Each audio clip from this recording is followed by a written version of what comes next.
Donc, bienvenue à la soirée AMI, donc l'Académie d'implantologie minimalement invasive, créée en 2017 à travers le monde pour faire connaître la chirurgie minimalement invasive, surtout évidemment en implantologie. Ce soir, nous avons le grand plaisir de retrouver le docteur Bousquet, Frédéric Bousquet, qui est praticien implantologue exclusif à Montpellier et aussi président de l'association AMI en France et en Europe. Voilà, je vous passe la parole, docteur Bousquet. Merci beaucoup d'être venu ce soir.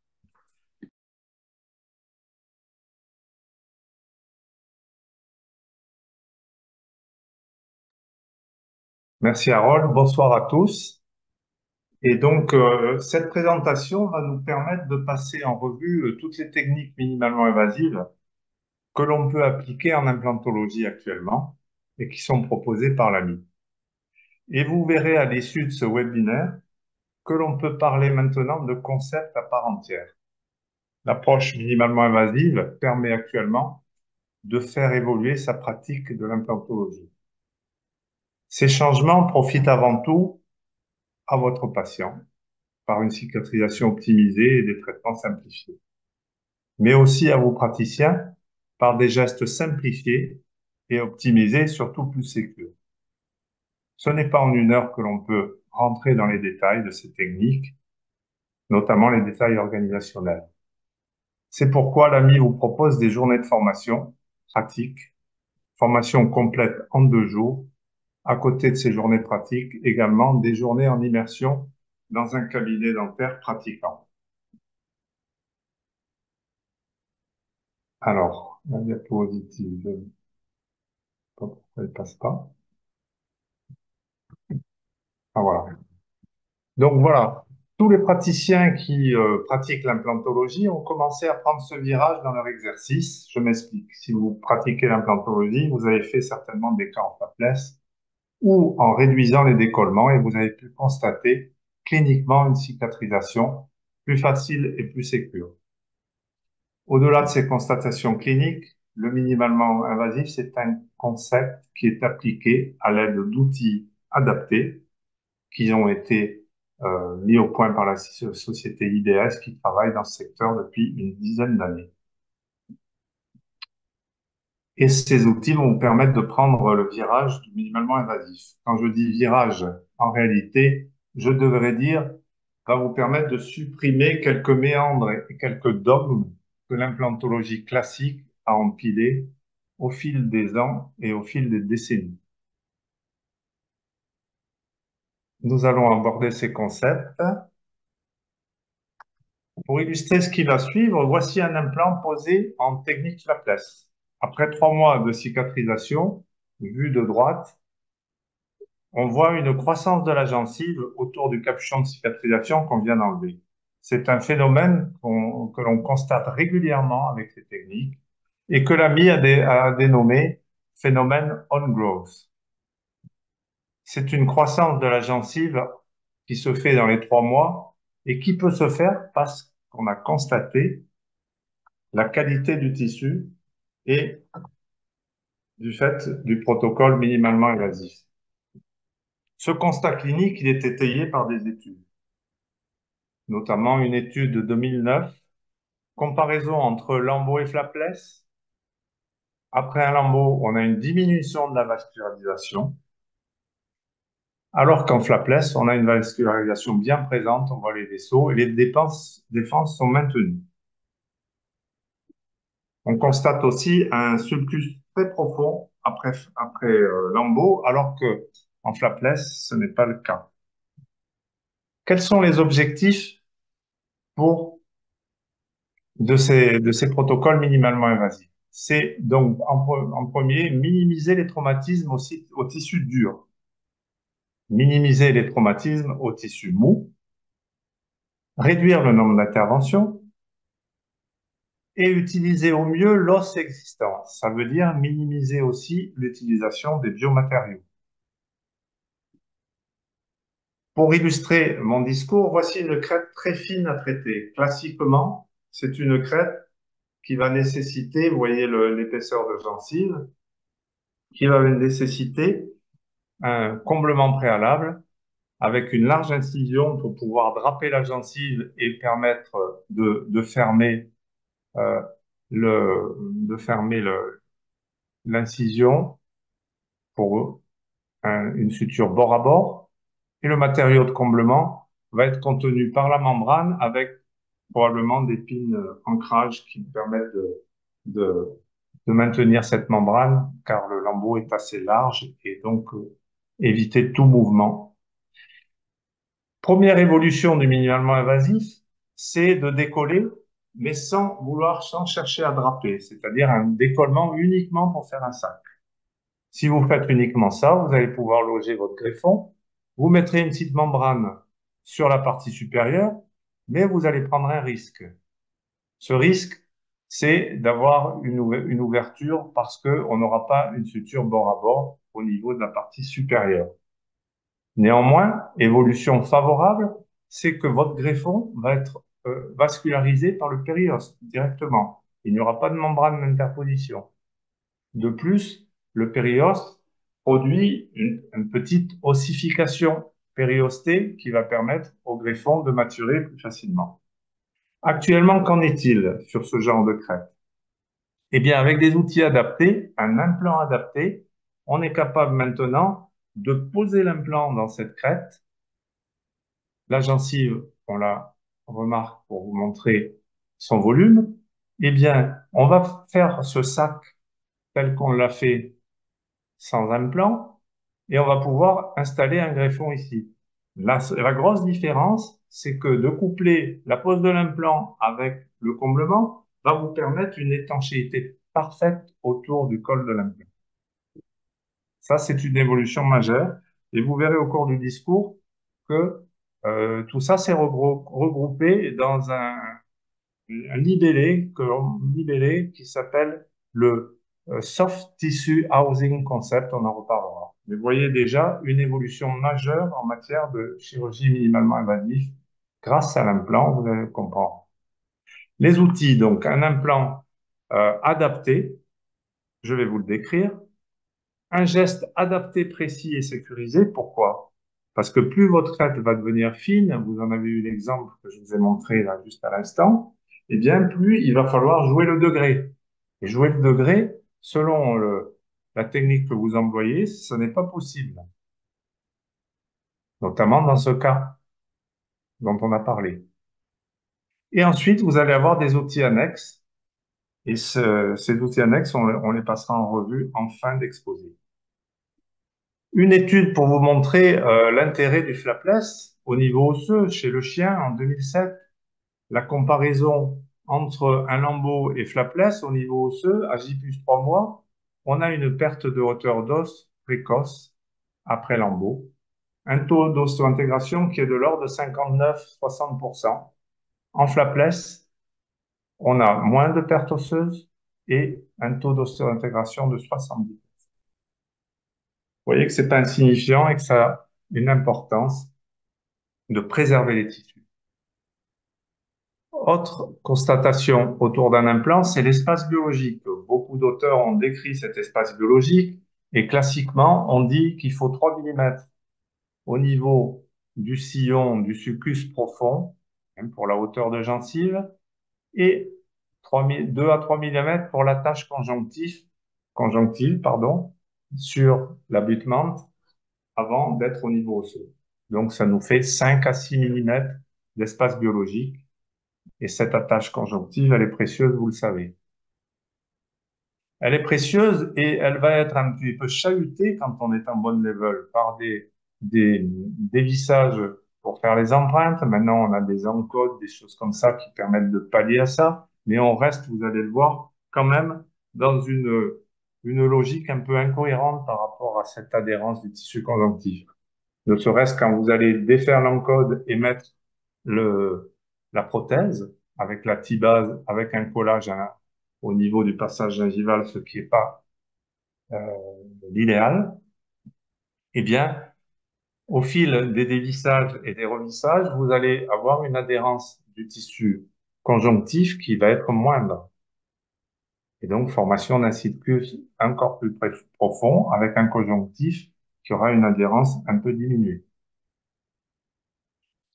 L'implant adapté au minimalement invasif pour euh, avoir une attache conjonctive idéale, c'est euh, un implant, vous verrez, qui permet donc de respecter les tissus mous et qui permet aussi de respecter les tissus durs. Respecter les tissus durs, c'est un nouveau style de forage. C'est un forage ajusté. Ce n'est pas un sous-forage. Des spires fines, vous allez le voir. Et cet implant, on l'appelle l'implant Magic Core. Le voilà. C'est un implant monobloc. Monobloc, c'est-à-dire que on a le passage de la gencive qui fait partie de l'implant et on a aussi la connexion prothétique qui fait partie de l'implant. Aucune pièce intermédiaire. Une fois que vous avez posé votre implant, c'est la prothèse qui viendra, vous allez le voir, et souvent c'est la prothèse qui viendra finir le cône d'évasement de la gencive. Donc la partie endo-osseuse, vous voyez qu'elle a des spires très fines et des zones interspires très prononcées. Un petit récapitulatif des forages en implantologie. La majorité des implants sont posés en sous-forage et vous avez une petite compression osseuse qui se fait. Le forage ajusté, c'est le principe du Magicor avec un volume d'osséotomie diminué, vous allez le voir, et un volume d'os interspire augmenté et respecté, puisqu'on n'est pas en sous-forage. Et vous avez quelques implants qui sont posés avec des techniques sur forage, mais c'est relativement peu fréquent. La technique classique des spires triangulaires avec un sous-forage, eh bien, en présence de ces spires triangulaires, notamment la majorité sont auto-taraudants, vous avez une zone de compression osseuse qui se fait à l'interface, qui se traduit par une ostéolyse. De plus, si vous faites un décollement en périosté de votre pour vous situer, pour prendre des repères, pour déterminer votre axe implantaire notamment, eh bien, vous allez mettre votre os en souffrance de l'intérieur avec cette compression et de l'extérieur en ayant ce lambeau de pleine épaisseur qui vous met quand même l'os en souffrance.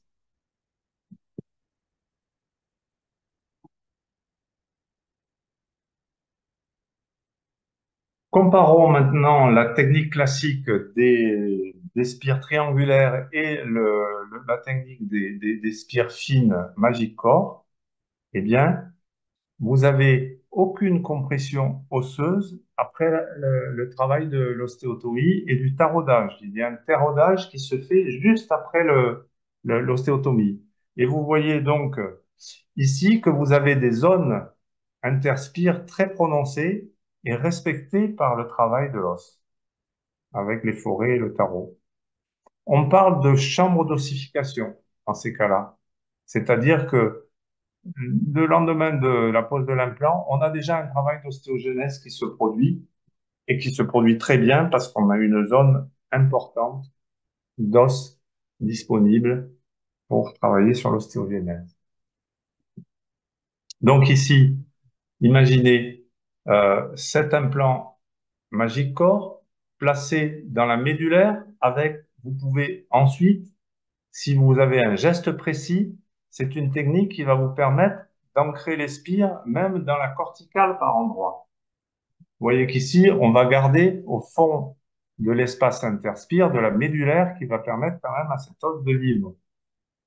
Par opposition aux implants classiques, si vous affinez si vous avez une ostéotomie qui s'approche trop de la corticale, eh bien, vous n'aurez plus de médulaire. Donc, pas de décollement périosté couplé avec cette absence de compression interne, ça vous fait un respect de l'os qui est inégalé.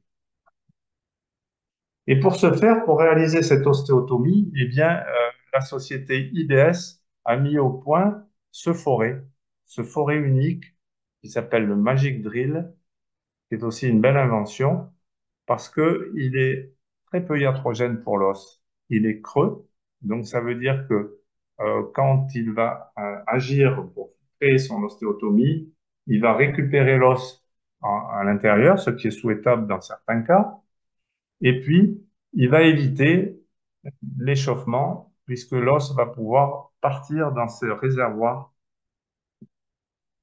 À l'issue de cette ostéotomie, que je rappelle, donc, qui est ajustée au corps de l'implant, eh bien, on a le taraudage qui va permettre de finaliser, euh, avant de mettre l'implant, qui va permettre de finaliser les parois et recevoir l'implant sans compression, comme vous pouvez le voir sur la diapositive. Alors, un petit comparatif sur l'activité ostéoclastique qui est décrite par beaucoup d'auteurs avec les implants classiques. En général, on parle de 4 à 5 semaines. Et après, c'est l'activité ostéoblastique qui prend le dessus. Mais évidemment, le torque initial va diminuer jusqu'à cette phase, fin de la phase d'ostéoplasie, et reprendre avec l'ostéogenèse. Dans le cas d'un implant forage ajusté, tel que le Magic Core, vous allez avoir une perte de torque qui va être bien moindre, et vous allez avoir une période d'ostéoplasie qui va être très peu importante, voire nulle, selon votre geste, selon votre habileté. Du coup, la perte de torque est bien moindre et l'ostéogenèse reprend. Autre avantage de ces spires fines, eh bien, c'est la distribution du stress qui se fait sur toute la hauteur de l'implant. Pourquoi? Parce que on a travaillé la zone finement avec le taraudage et l'ostéotomie euh, à la dimension du corps de l'implant. Et de ce fait, eh bien, on va avoir un clavetage dans l'os qui fait que la distribution de stress se fait sur toute la hauteur et pas sur la corticale, comme on décrit certains auteurs, beaucoup d'auteurs, sur les implants classiques. Donc, de ce fait, l'utilisation d'implants courts est donc plus cohérente puisqu'on a une répartition de la charge sur toute la hauteur de l'implant. Il faut dire à ce propos qu'un implant court Magic Core, un implant de 4 par 7, a un déroulé dans l'os qui est équivalent à un 5 par 10 de conception classique. Vous avez une immersion dans l'os qui est très importante. Alors, voyons un exemple sur cette crête fine, relativement fine, avec une concavité vestibulaire. Certains diraient, elle est à les limites, voire il faut reconstruire avant de poser un implant. C'est vrai, et c'est pas forcément vrai avec ce type d'implant. Vous voyez qu'un implant de 4 par 11, on le met avec une technique précise, évidemment, et sans décollement. On a de la médulaire qui va être maintenue autour de l'implant, et donc l'os cortical, même s'il est fin autour, il va vivre.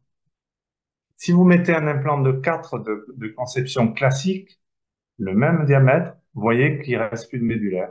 Donc, à ne pas conseiller ce genre de choses. Si vous voulez mettre un implant de 4 de cette génération d'implants, ils vous font faire un comblement préalable ou en même temps. Et vous voyez qu'un implant de 3,5, lui aussi, laisse beaucoup moins de médulaire que l'implant de 4 de conception IDS. Alors, si vous couplez ce genre de pose, même avec un implant 3,5, avec une pose agressive, c'est-à-dire en sous-forage, plus un décollement périosté, vous vous exposez à avoir une diminution de la hauteur, une cratérisation. Pourquoi? Parce que vous allez avoir des rebords corticales fins que vous aurez mis en souffrance par votre protocole opératoire.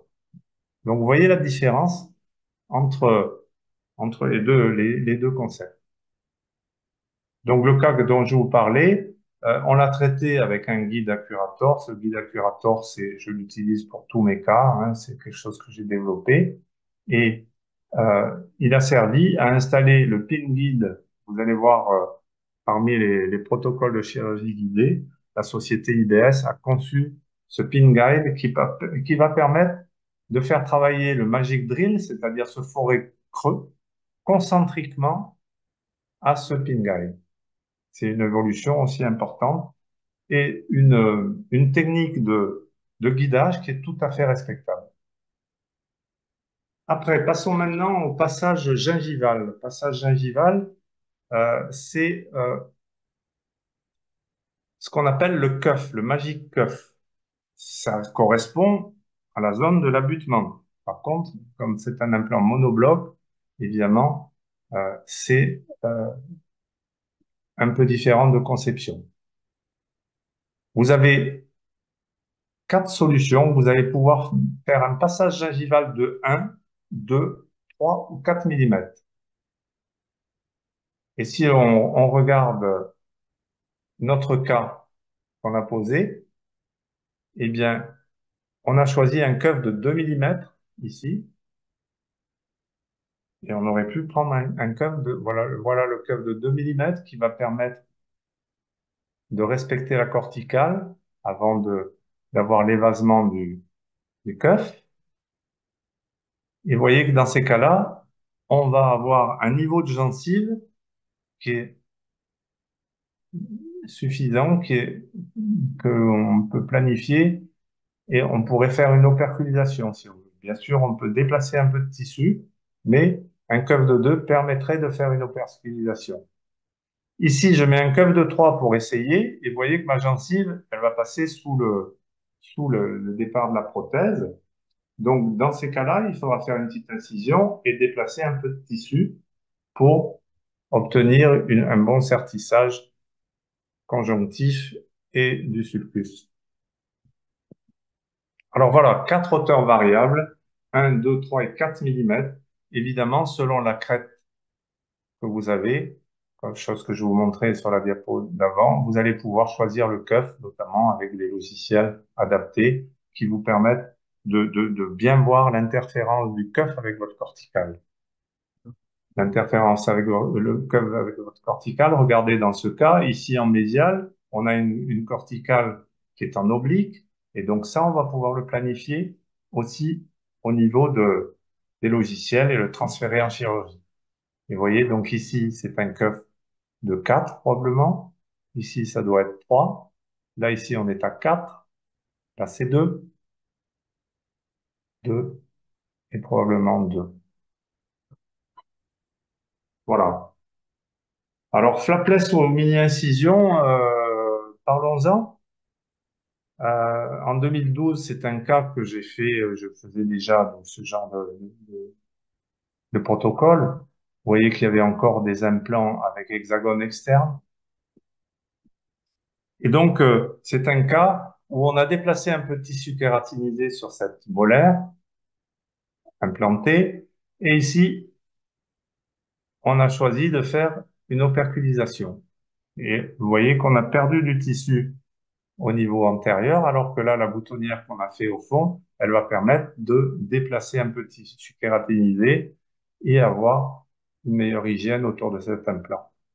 Vous voyez qu'en lingual, du coup, on a perdu bêtement du tissu. Donc, l'operculisation, c'est-à-dire le flapless, c'est pas forcément le meilleur plan. Il faut regarder ça de près et planifier son geste, comme on doit faire pour tous les implants, planifier son geste.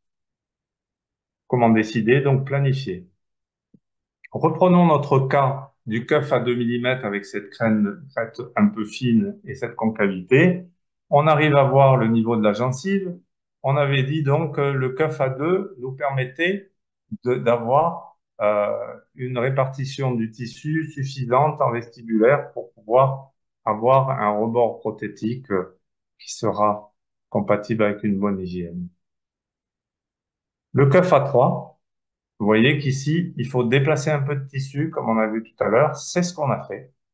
Regardez, on a fait une petite incision en H et on a pu déplacer le tissu pour pouvoir retrouver un petit balcon de tissu kératinisé complémentaire qui est tout à fait souhaitable. Alors, c'est là que commence la notion de soft tissue housing concept, c'est-à-dire que quand vous déplacez un peu de tissu comme ça, vous dépériostez uniquement juste un peu au-delà du col de l'implant, c'est-à-dire de la partie émergente de l'implant de l'os. Et donc, vous allez créer une petite cavité comme ça, automatiquement. On la voit pas ici, mais elle existe. Qu'est-ce qui va se passer? C'est un petit caillot sanguin qui va se mettre là et qui va être tout à fait protecteur de votre os, même s'il est fin en dessous. Vous avez le périoste ici, un petit caillot sanguin, donc vous n'irez pas vers une cratérisation, vous irez plutôt vers une stabilisation du tissu. Et ça, c'est très important.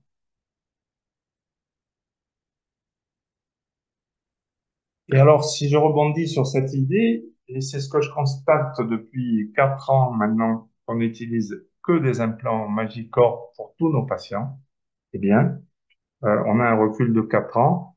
Et vous allez voir que l'espace biologique longtemps décrit par les auteurs, qui est la réalité au niveau du bone level, eh bien, il faut faire des adaptations pour cet espace biologique, pour ce genre d'implant et ce genre de protocole.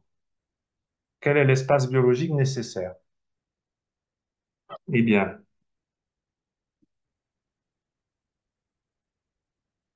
voilà un cas. Voilà un cas. Donc, J0 à gauche, J plus 3 mois, petite adaptation osseuse, probablement parce que le cuff vient légèrement appuyer sur la corticale. Et voilà, au bout d'un an, la différence entre 3 mois et un an, on a le bord de la prothèse, l'émergence de la prothèse, qui est à entre 1 mm et 1,5 mm de l'os, du niveau osseux. Et ça, des radios à 4 ans, comme ça, j'en ai des quantités. Quand mon protocole a été, a été bien fait, eh bien, on se retrouve avec un niveau osseux qui est entre 1 et 2 mm en dessous du départ prothétique. C'est assez étonnant.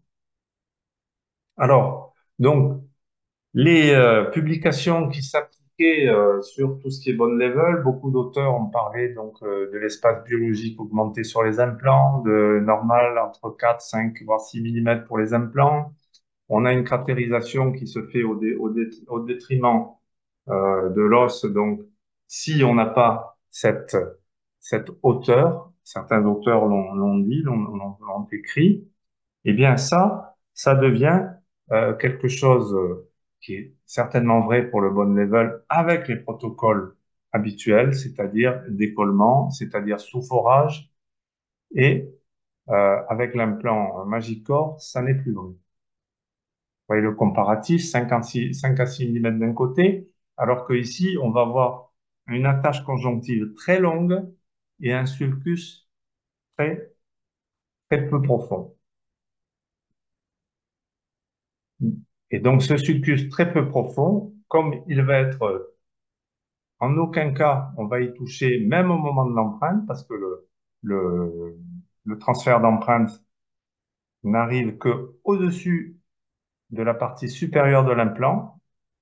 Il enregistre l'hexagone interne de l'implant en prenant ces marques uniquement au-dessus, eh bien, on va avoir un phénomène de progression de la gencive parce que cette gencive a de la qualité, on a gardé toute la vascularisation et va se produire le même phénomène que quand vous avez un patient qui arrive avec sa couronne dans la main 15 jours après euh, l'avoir perdue et vous avez du mal à repositionner parce que la gencive cavale.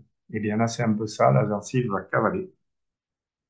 Donc, on revoit notre cas que je vous ai montré euh, à titre d'exemple tout à l'heure.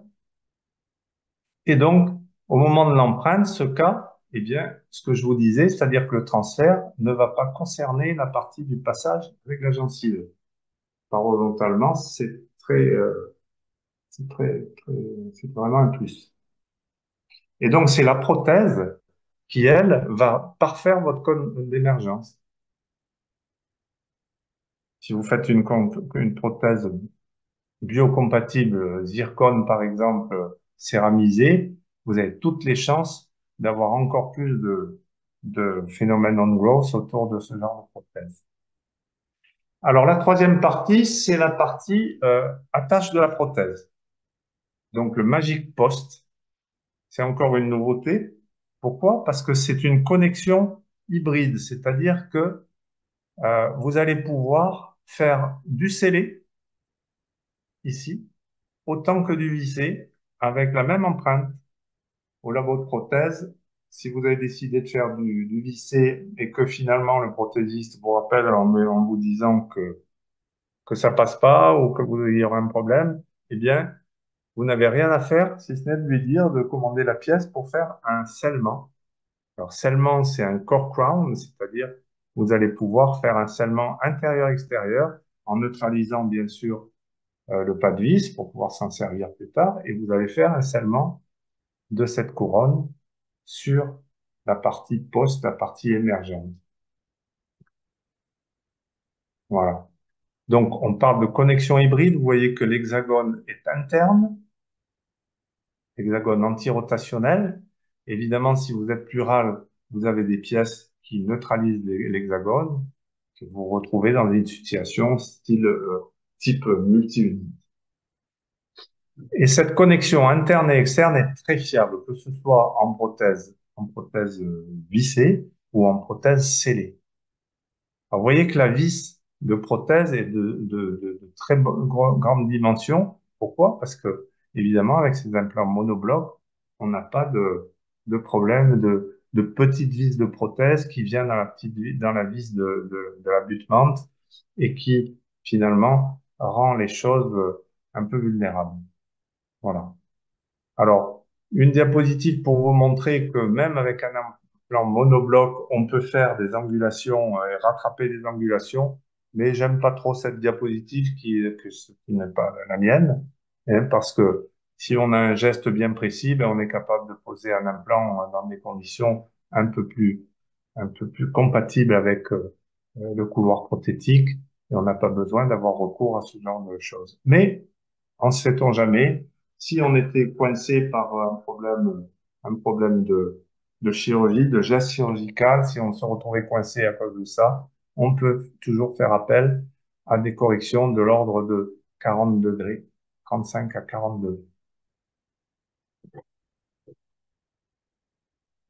Alors voilà, on a fait un peu le tour de, de l'outil principal. L'outil principal, c'est l'implant. Et on peut aborder ce concept de soft tissue housing concept. Vous avez vu, on l'a bien ébauché là, au travers de cas cliniques, mais revenons sur ces principes. C'est une optimisation du potentiel de cicatrisation. Il faut optimiser la gestion de l'os existant, optimiser la cicatrisation osseuse, maintenir la texture et l'intégrité des tissus mous, et optimiser la régénération osseuse par biomatériaux. Alors voyons un petit peu, classiquement, qu'est-ce qui se fait? Une crête difficile à exploiter avec un implant classique et on a recours, dans beaucoup de cas, après planification, à un comblement préalable ou pas, ça dépend de l'opérateur. Et vous voyez que donc le passage gingival, c'est cette zone entre les deux traits noirs et le comblement se fait ici, avant ou pendant le geste.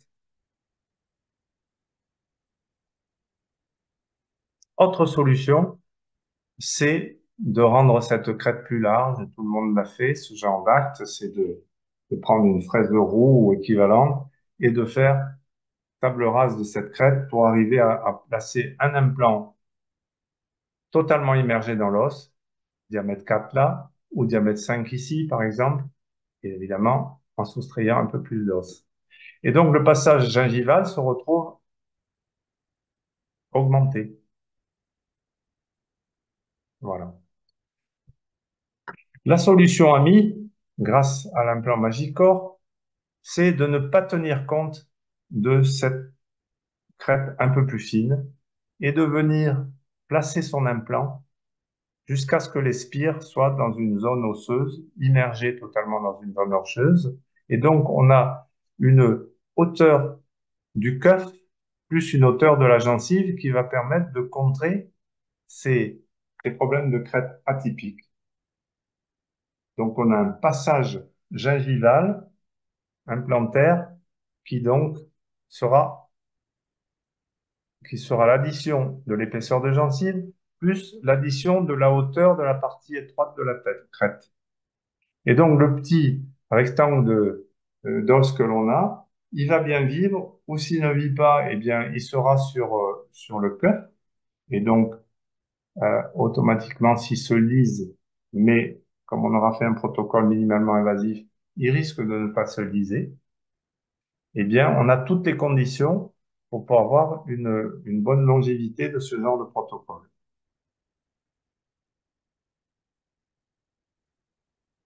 Donc ici, comme on a vu, c'est soit un flapless qui va permettre d'immerger cet implant même dans une crête fine avec une, une zone gingivale qui est un peu en dessous de la base prothétique. Et sinon, si on fait une mini-incision, eh bien, on a des conditions beaucoup plus intéressantes pour le départ de cette prothèse et l'hygiène future pour le patient. Donc la procédure, elle commence donc par faire un petit décollement dans ce cas-là. Évidemment, on a un caillot sanguin qui se fait. On fait notre forage, l'implant est mis, le déplacement se fait pour qu'on arrive à avoir le niveau de gencive optimal. Et donc, ici, on va avoir ce caillot sanguin finalement, au final, qui va jouer un rôle cicatrisant aussi dans cette zone. Aucune mobilité possible dans un protocole comme ça et bien sûr pas de point de suture. Ça n'est pas nécessaire.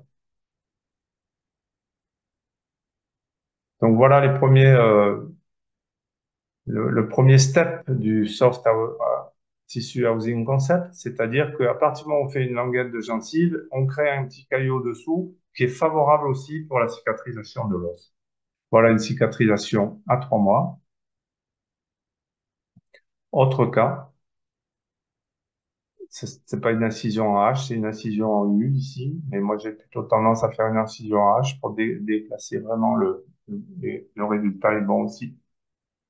Alors, allons plus loin, c'est-à-dire que dans cette zone où on a un os en cours de maturation, eh bien on va pouvoir poser l'implant bien plus tôt. Ben pourquoi? Parce que le protocole minimalement invasif va nous permettre ici d'avoir une maturation osseuse qui va continuer et aboutir finalement quelques mois après à cette ossification complète.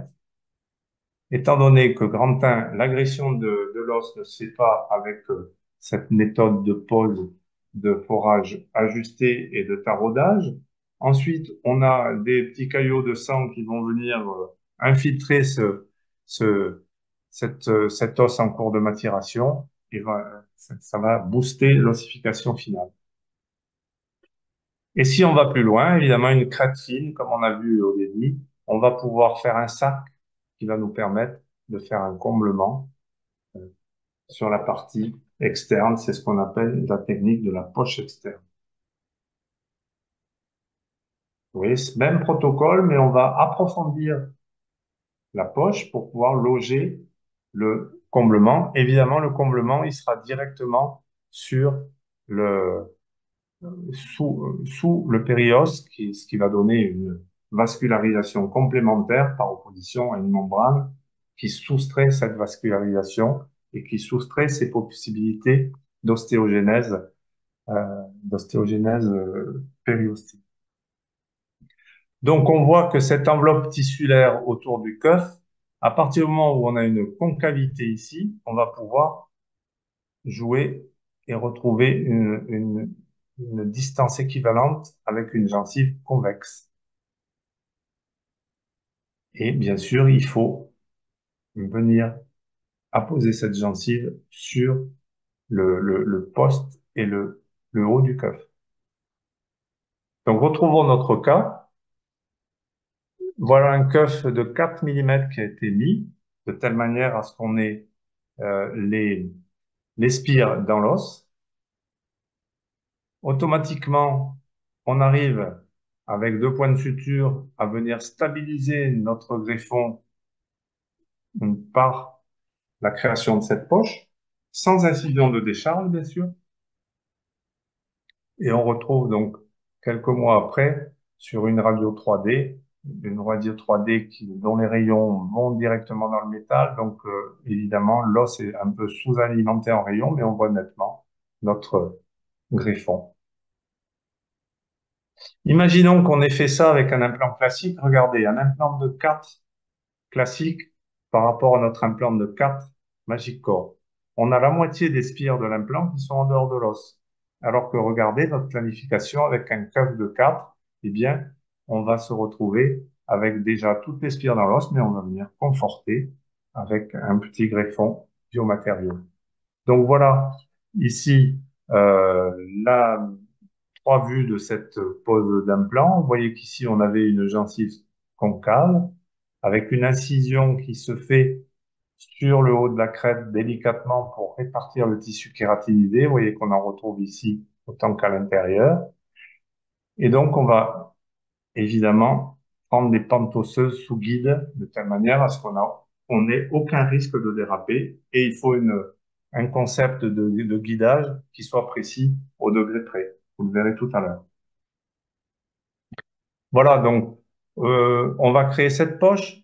Pendant la période d'ostéotomie, on va loger des hémocollagènes tassés pour pouvoir faire bailler la poche, de telle manière à ce qu'on ne l'estropie pas avec les forêts. Et on va pouvoir loger le comblement. Alors, pour faire ce genre de technique, il nous faut un geste adapté, précis et sécurisé. Comme je vous disais, 5 degrés, c'est assez important pour ce genre de choses. Regardez notre crête qui nous a suivis pendant l'exposé. Ici, c'est l'axe idéal. Regardez 5 degrés en vestibulaire, on est déjà dans la corticale. 5 degrés en linguale aussi. Vous voyez qu'il faut à tout prix qu'on ait un geste sécure et respecter l'os. L'autre cas qui nous suit depuis le début, regardez, ça c'est un axe normal. Si j'ai 5 degrés de décalage, je vais compliquer ma pose d'implant et de l'autre côté, je vais sortir en linguale. Donc, quelles sont les solutions pour pouvoir assurer son geste? Ben, on a la main levée, c'est ce qu'on appelle maintenant la navigation mentale. On a la navigation statique, ce sont les guides numériques. On a la navigation dynamique, ce sont les GPS. On a le pin guide IBS, c'est la navigation pair-opératoire, vous allez le voir. Et puis la technique radiologico-chirurgicale, Accurator, qui est le contrôle d'une planification par navigation. Quels sont les critères? La précision, le temps passé, parce qu'évidemment, le temps passé pour planifier, il doit être court. Et puis le coût. Certaines techniques ont un coût supérieur au prix des implants. C'est déjà une petite incohérence. Donc la navigation mentale à main levée, on sait que en moyenne, c'est 11 degrés d'écart. Il y a eu des études qui datent depuis longtemps, 11 degrés d'écart, 10 degrés d'écart, avec par opposition aux guides numériques, qui sont, eux, autour de 4-5 degrés d'écart, mais avec des extrêmes plus importants. Pourquoi des extrêmes plus importants en navigation numérique? Parce que vous avez des sources d'erreur à l'acquisition si le patient bouge. Vous avez des sources d'erreur à la réalisation du guide. Est-ce qu'il va s'emboîter? Est-ce que la précision d'emboîtement que vous ne connaissez pas, puisque vous allez le recevoir ou le fabriquer, mais tout ça, c'est des choses qui, quand ils s'empilent, ça fait 5-10 degrés d'écart. Voyez, regardez, une erreur de reconstruction d'Andycom. Ici, un cas que j'ai traité avec un comblement préalable. Vous voyez, il n'y a pas d'autre solution que de combler préalablement. Je fais une 3D 5 mois après, 5-6 mois après, pour voir ce comblement avec mon guide Accurator, et je m'aperçois que j'ai 7,4 mm. Très bien, mais le patient a bougé. parce que mon guide, vous voyez qu'il fait un écho. Donc, je refais ma 3D. Là, le guide n'a pas bougé. J'ai pas d'écho. Et je fais la mesure, il me manque 1 mm. Donc, si vous couplez ça, 1 mm de moins, avec un guide imparfait, eh bien, des fois, vous pouvez prendre 2 mm d'écart et c'est fatal pour certaines crêtes.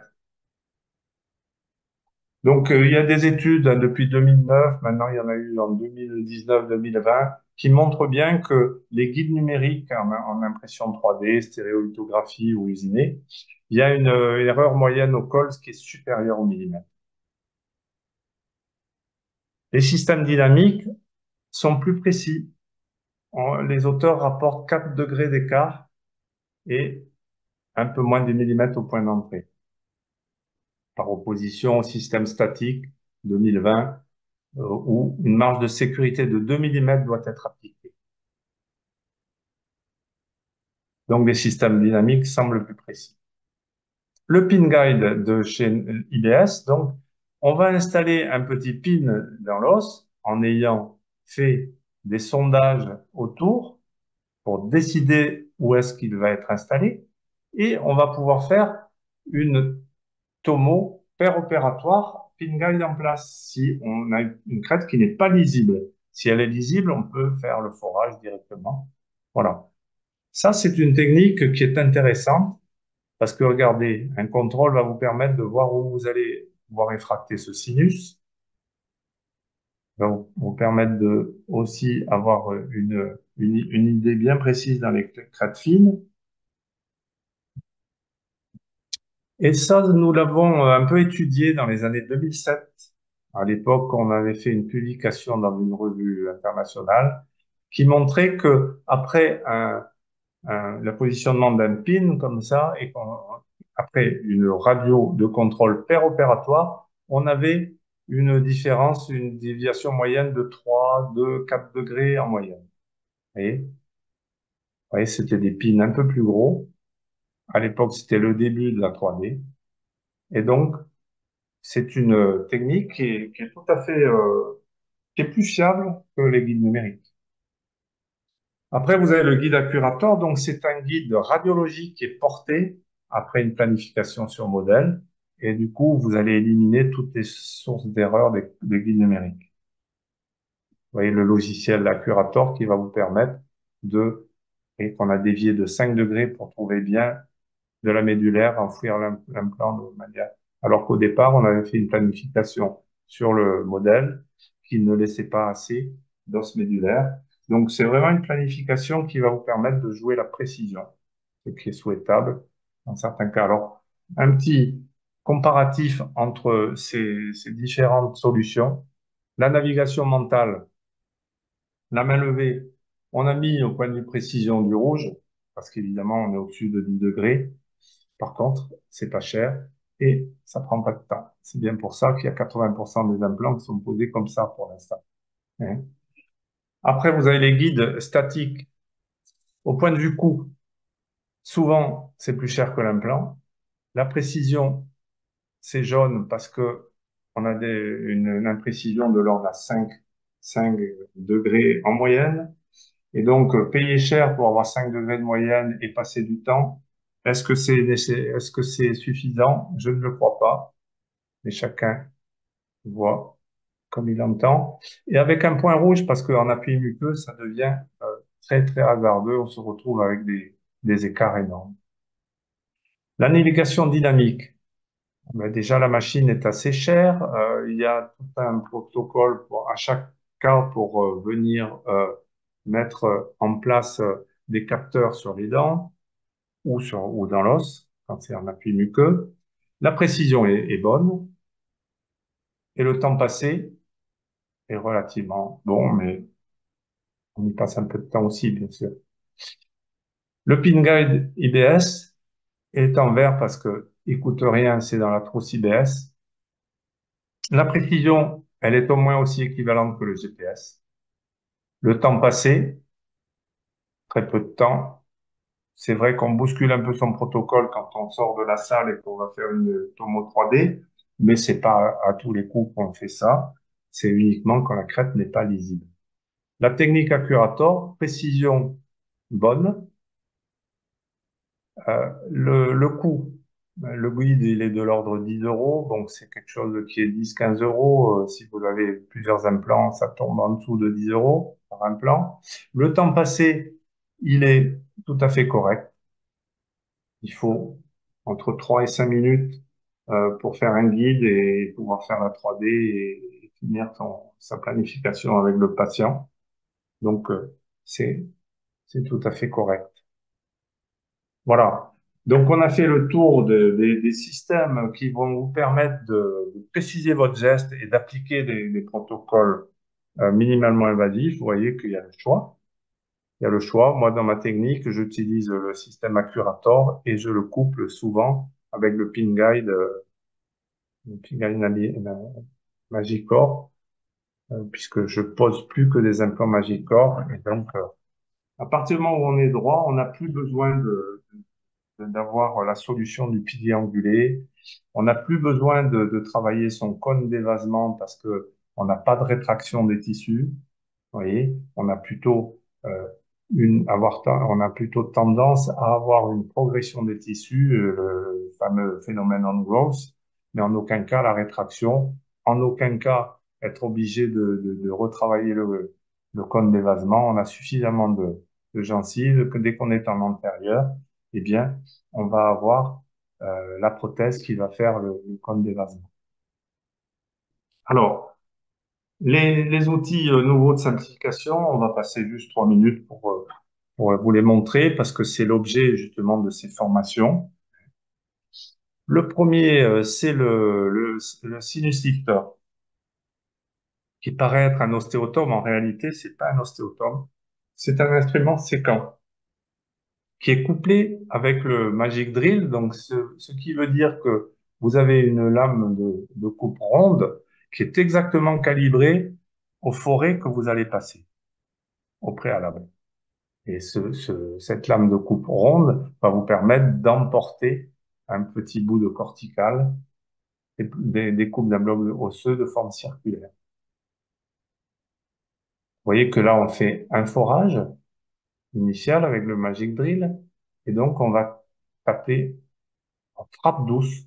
Si on voit qu'en frappe douce, on passe pas, on revient et on refait enfin, on est passé. Si on voit qu'on passe pas, eh bien, on retourne avec le forêt, pardon, et on vient supprimer 0,5 ou 1 millimètre de plus et on va pouvoir pratiquer ce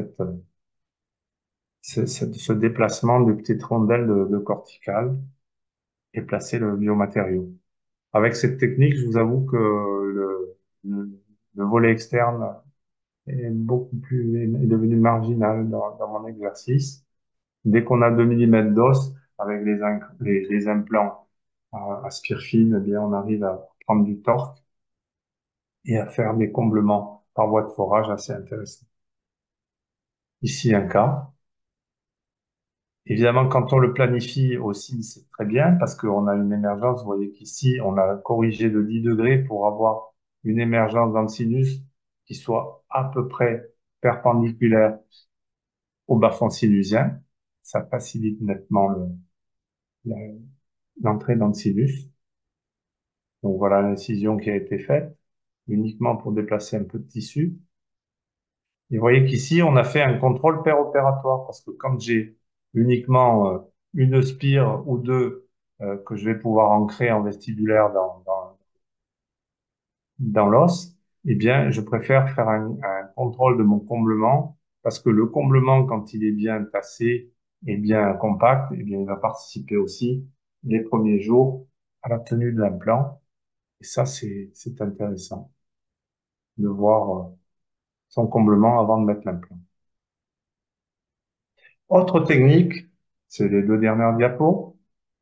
Autre technique, c'est que on peut, avec les outils d'IBS, faire la poche, ce qu'on appelle la poche interne. C'est-à-dire, vous avez une concavité au bout de votre implant.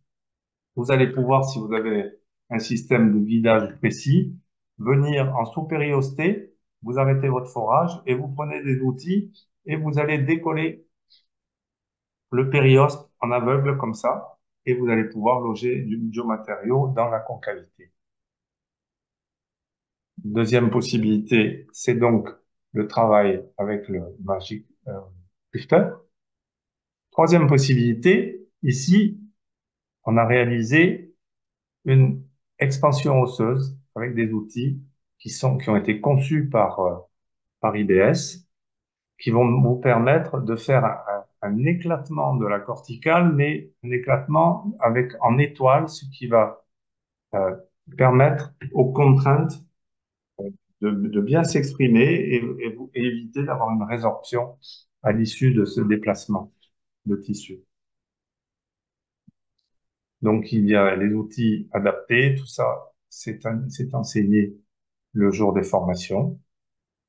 Et donc, voilà une concavité avec une crête fine, et voilà le travail sur l'os avec les bonnes expanders.